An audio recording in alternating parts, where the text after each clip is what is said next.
Hmm. Faithfully conveying value, interpreting great books from around the world. Hello, this is Sally's Book Talk. Today we're interpreting the book called The History of Eating Chili in China with the subtitle Chili Peppers in China, 400 Years. Oh, speaking of eating spicy food, we often say Sichuan people aren't afraid of spicy, Guizhou people are afraid, it's not spicy, and Hunan people can't be afraid of spicy. And with the popularity of Sichuan and Hunan cuisine nationwide, eating spicy has become a national trend. Even in foreigners' eyes, the spicy flavor is the most important taste in Chinese cuisine. Ugh. Ugh. But in fact, chili peppers entered China only 400 years ago and became Chinese food only a mere 300 years ago. So, how did chili peppers conquer Chinese taste buds in such a short time? Why were Guizhou people the first to eat spicy? Why do Southerners prefer chili sauce while Northerners prefer chili powder? And is Chinese people's ability to eat spicy strong worldwide? Today's history of eating chili in China will answer that for you. The author of this book is named Cal Yu, an associate researcher at the Center for Migration and Ethnic Studies at Sun Yat-sen University. One of his key research areas is the relationship between ethnic migration and diet, and chili peppers are the food he focuses on most. Cal Yu was born in Guangzhou, where Cantonese people don't really like spicy food. But his mother is a Hunanese who married into Guangdong. Cal Yu and his dad, under their mother's influence, went from avoiding any spicy to being accustomed to eating it. In this History of Eating Chili in China, we're telling you today, Cao Yu details how chili peppers entered China and spread across the land. And next, we'll talk about the 400-year connection between chili peppers and U.S. Chinese, divided into 100-year stages. First, let's talk about the first 100 years. In the 17th century, chili peppers were introduced to China and became an ornamental plant in the southeastern coastal areas. Like corn, potatoes, sweet potatoes, tomatoes, and other foods, chili peppers originate from the tropical regions of the Americas, and like tomatoes, they belong to the nightshade family. Oh, I- According to scientists, chili peppers gradually diverged from tomatoes and were first used by the indigenous people of Mexico. In 1492, the Spanish Columbus discovered the American continent and also discovered chili peppers, bringing them back to Europe. Later, chili peppers were brought to India, Indonesia, and Malaysia by the Portuguese. At the end of the 16th century, chili peppers entered the southeastern coastal areas of China, like Zhejiang and Guangdong, through the South Seas Chinese immigrants. In one, the variety of chili peppers, when they first arrived in China, was roughly equivalent to today's Hangzhou famous dish, chili beef stir-fry with Hangzhou peppers. But when it was first introduced to China, it wasn't called Hangzhou pepper, it was called fan pepper. Fan and fan pepper is the same fan as in tomato. Why is it called fan pepper? During the Ming and Qing dynasties, Chinese people often added the character fan to the names of foreign plants, and some of these names with fan are still used today. Wow. For example, tomato, sweet potato, guava, and so on. And before chili peppers came to China, the character Jiao generally referred to Sichuan pepper and black pepper. Sichuan pepper has been a plant in China since ancient times. Black pepper was introduced to China from the western regions during the Tang dynasty. Their common characteristic is having a spicy, pungent taste. Sichuan. After chili peppers entered the southeastern coastal areas of China, because they also had a similar spicy taste, they were called fan pepper. The term fan pepper first appeared in the book Zunsheng Bajian, written by Gao Lian of Hangzhou in the late Ming dynasty. This book was published in 1591, and it wrote, "Fan pepper grows in clusters with white flowers. The fruit resembles a bald tip, tastes spicy, and has a very attractive red color," meaning that the chili pepper plant grows in clusters with white flowers. The fruit looks like a bare pen tip, tastes spicy, and has a very beautiful red color. Oh, Oh, although this passage also mentions that chili peppers taste spicy, at this time they weren't used for eating, they were grown in gardens for viewing. In the Jiangsu and Zhejiang areas during the late Ming Dynasty, from wealthy merchants to literati, everyone was enthusiastic about garden construction and needed exotic flowers and plants from foreign lands to decorate their gardens. Chili peppers were an essential ornament. In the famous play Peony Pavilion by Ming Dynasty playwright Teng Shanzu, 38 types of flowers are mentioned, including chili pepper flowers. In its place of origin, the Americas, chili pepper was a food with a history of 7,500 years, and Europeans also treated it as food. So, why did it become a flower here in China? The author believes this is because the information about using chili peppers as food was lost during its introduction to China. This is like Europeans likely thinking an inkstone was a strange stone from foreign lands, purely treating it as a decorative piece. Chili peppers entering China went through the same process. But soon, Chinese people discovered the spicy taste of chili peppers and began using them as herbal medicine. In the early 17th century, chili peppers were mainly used externally, applied to the skin to relieve pain.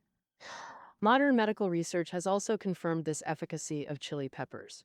Well, that's the story of chili peppers' first 100 years in China. In the 17th century, Chinese people treated it as an ornamental plant and herbal medicine, but didn't eat it. Next, let's talk about the second 100 years. In the 18th century, chili peppers entered China's southwestern region via the Yangtze and Pearl River waterways. It got a new term, sea pepper, sea as in ocean. During this period, chili peppers began entering Chinese people's lives as food. The high in sea pepper has two meanings, one similar to fan, foreign, indicating overseas origin. The other represents its transmission from coastal areas, showing the spread path. And it was precisely in the southwest that chili peppers became food again. The earliest Chinese chili eaters were 18th century Guizhou people. The 1721 Sizhou Prefecture records noted, sea pepper, locally called spicy stuff, used by Tujia and Miao to replace salt. Qing-era Sizhou is modern northeastern Guizhou. This record contains two key facts. First, chili was eaten to replace salt. Second, chili eating first became popular among Tujia and Miao ethnic groups. Unlike modern spicy food lovers, Guizhou people started eating chili out of necessity. China has long distinguished fan, staple food, from kai, meaning food divides into main and side dishes. Southerners' staple is rice. To make it palatable, they need flavorful side dishes. Ancient times lacked expensive sides like meat. Salty foods like pickles became common staples. But Guizhou was southern China's most salt-deficient province. Natural salt wells were rare, relying mainly on imported salt. Guizhou's rugged terrain made transport difficult, causing high salt prices unaffordable to commoners. So Guizhou people tried various salt substitutes like using alkali. They tried plant ash, mainly potassium carbonate, alkaline in water, with some flavor to pair with rice. Crucially, ions from plant ash hydrolysis help maintain blood electrolyte balance, partially substituting salt. Another method was using sourness. Guizhou people long ate pickled vegetables with rice. Today's Guizhou sour soup dishes, like fish hot pot, preserve this ancient sour tradition. Originally, it was also meant to replace the saltiness of salt, serving as a seasoning. It was in this context that the Tujia and Miao people in Guizhou discovered chili peppers introduced from coastal areas. Chili peppers were not only easy to cultivate, but also high-yielding. Their spicy kick replaced saltiness perfectly for making rice more palatable. Combined with the sourness of local pickled vegetables, chili peppers gradually formed Guizhou's signature sour spicy flavor, becoming the most popular accompaniment among locals, and why they Western Hunan and Northern Yunnan, being close to Guizhou, were also influenced and joined the chili eating and cultivation movement. All right, that concludes chili peppers' 2nd century in China. 18th century Guizhou pioneers eating them to replace salt. influencing neighboring regions. But chili peppers weren't exactly delicious back then. Jizo people simply crushed them into rice to mimic salt's taste. And widespread use of chili peppers had to wait until their 3rd century in China. In the 19th century, chili peppers expanded across China and became staple ingredients in regional cuisines. Traditional chili eating regions emerged, centered in southwest and northwest China. And let's now examine this process closely. Actually, before chili peppers entered Chinese diets, some regions already had spicy food traditions. For example, Sichuan cuisine always favored spices. Records of Huayang by Chong Kui documented Sichuan people's love for pungent flavors. Scallions, ginger, garlic, and Sichuan pepper were traditional seasonings. Chinese people originally used xin to describe spicy tastes. Any pungent food could be called xin. And spicy, this character means intensely pungent. Compared to traditional spices, chili peppers better embodied la, spicy heat. As la replaced xin as the term for pungency, chili peppers integrated into Sichuan cuisine, becoming essential. Sichuan widely cultivated chili peppers during Jia Qing reign, early 1800s, entering Sichuan cuisine like Yu Boya meeting Zhang Ziji. Finding perfect harmony, it quickly enhanced Sichuan cuisine's bold flavors. By Daoquang reign, 1830s to 40s, Sichuan's local records consistently documented chili peppers. For instance, one local chronicle called Chengkao County Annals recorded various ways to eat chili peppers: raw, ground into powder, or pickled to make pickled vegetables. And an overview of Chengdu by late Qing scholar Fu Chengju, it documented chili peppers becoming the most essential seasoning in Chengdu cuisine. Chili peppers conquered Hunan dining tables more slowly, while Western Hunan bordering Guizhou began consumption in late 18th century.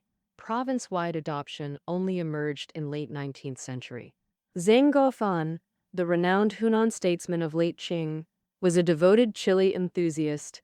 When serving as official across regions, he always carried chili powder, preferring it over delicacies like shark fin or bird's nest. The spicy eating habit then spread to Yunnan, Hunan, Hubei, Jiangxi, and into northern China. The key dissemination point was Shanxi, earning chili peppers the name Qin pepper.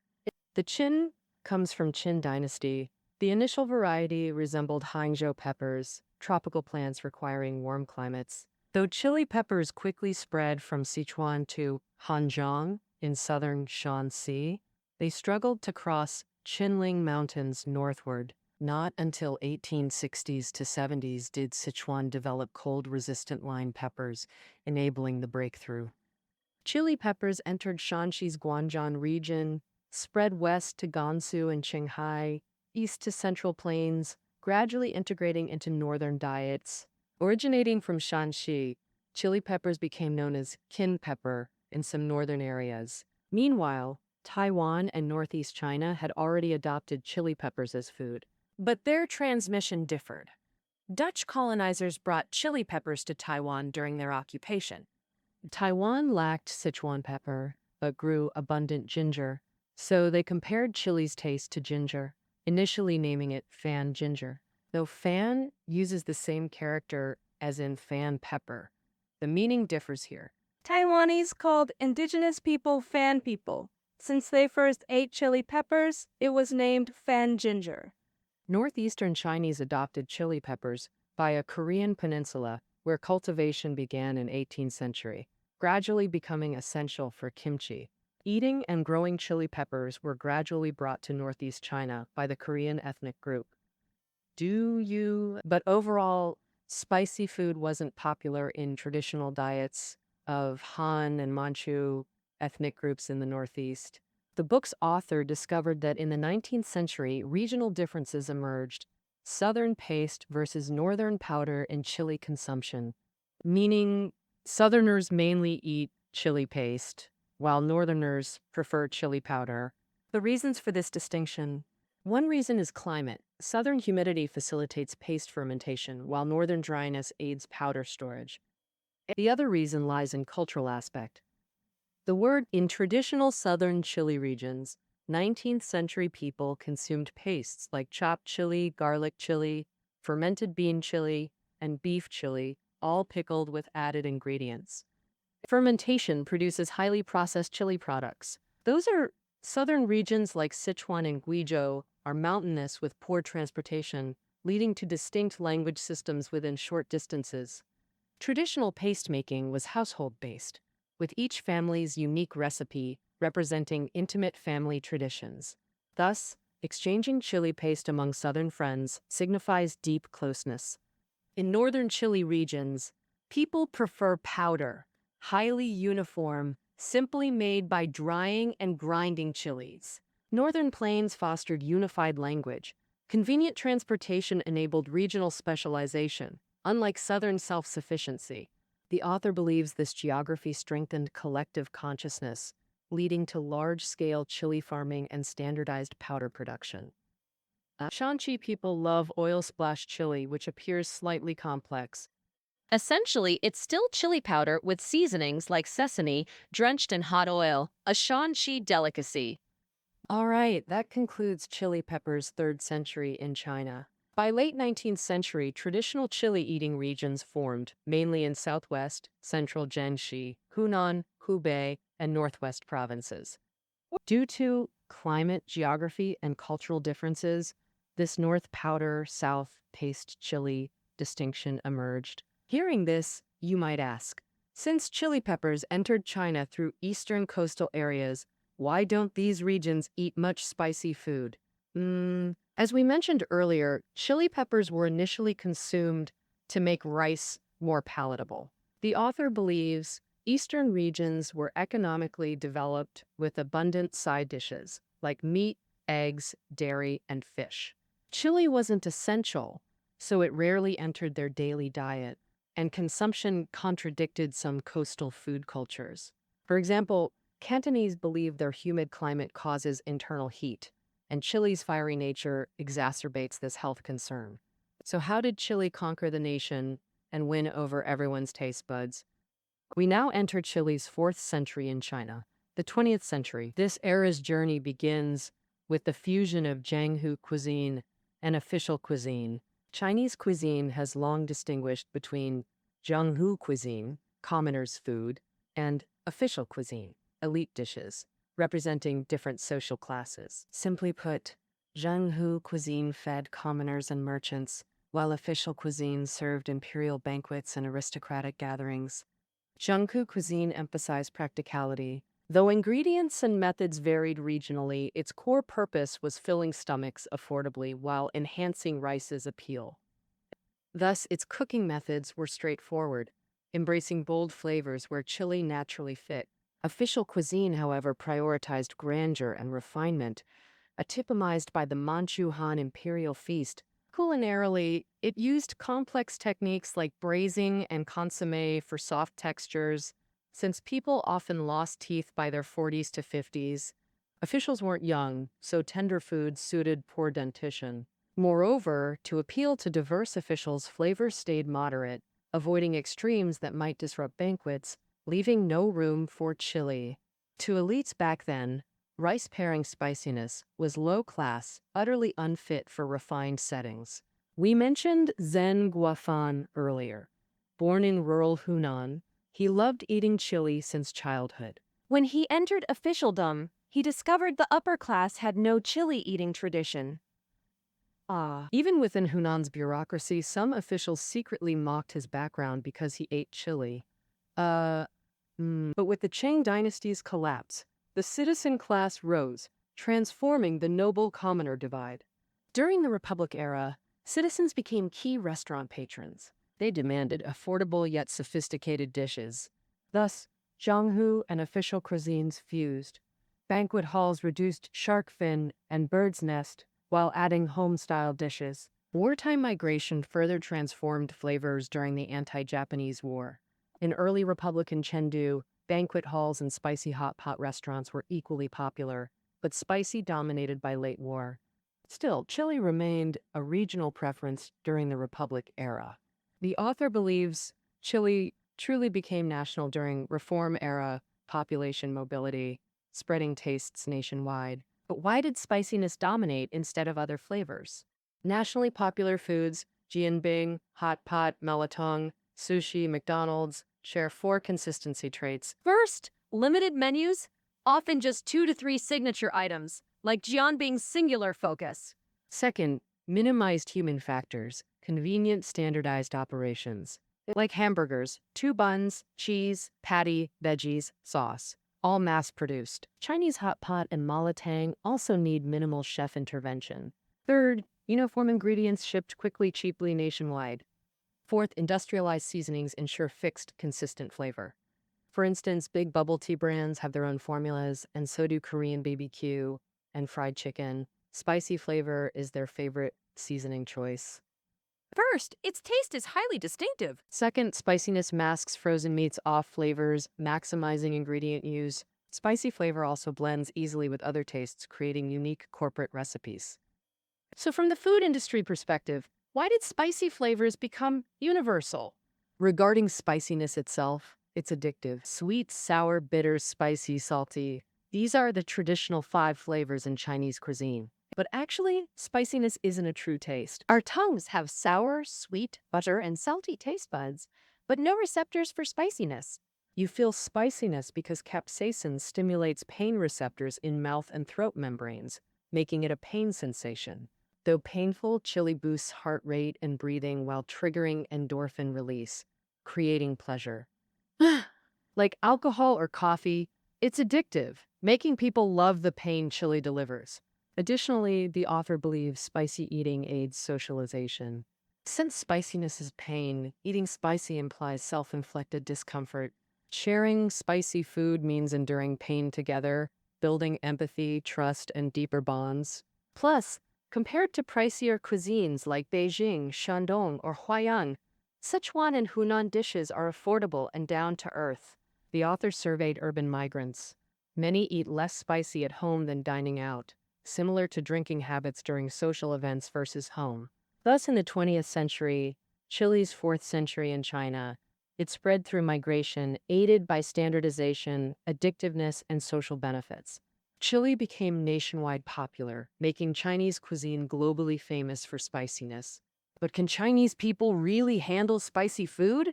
Actually, when it comes to chili tolerance, Chinese people aren't particularly strong globally. Though according to Agriculture Ministry statistics, China produces the most chili peppers worldwide, 90% are bell peppers with 0 spiciness. They AO conducted another survey focusing only on chili peppers used as spicy seasoning. Dried chili production and consumption. Results showed China's dried chili production is less than 1/5 of India's, with per capita consumption at only 210 grams, far below India, Thailand, Mexico. Moreover, China's most consumed varieties like Hangzhou peppers and line peppers aren't considered spicy internationally. The hottest varieties, like Ghanaian viper, habanero, Indian ghost peppers, are rarely cultivated in China. Internationally, Scoville heat units measure chili spiciness. Measuring Scoville units is complex. Grind dried chilies, dilute in sugar water until no heat remains. Higher dilution means higher rating. Higher Scoville means hotter peppers. China's common Hangzhou and line peppers typically rate around 10,000 SHU. Bird's eye chilies are hotter at 30,000 to 50,000. But these pale against global extremes. Ghanaian viper hits 1.38 million Scoville units. Not even the hottest. In 2017, UK developed Dragon's Breath pepper, reached 2.48 million Scoville heat units. Current world's hottest. With this, we conclude the history of eating chili in China. In just 4 centuries, chili peppers rapidly transformed from foreign import to household staple, becoming a culinary icon. Sichuan hot pot, Chongqing spicy chicken, Hunan stir-fry, these dishes now define Chinese cuisine globally. Beyond food, vibrant red chilies carry deeper symbolism. They represent bold personalities, upward spirit, and flourishing prosperity. Well, that concludes our interpretation. Reading notes below. See you tomorrow.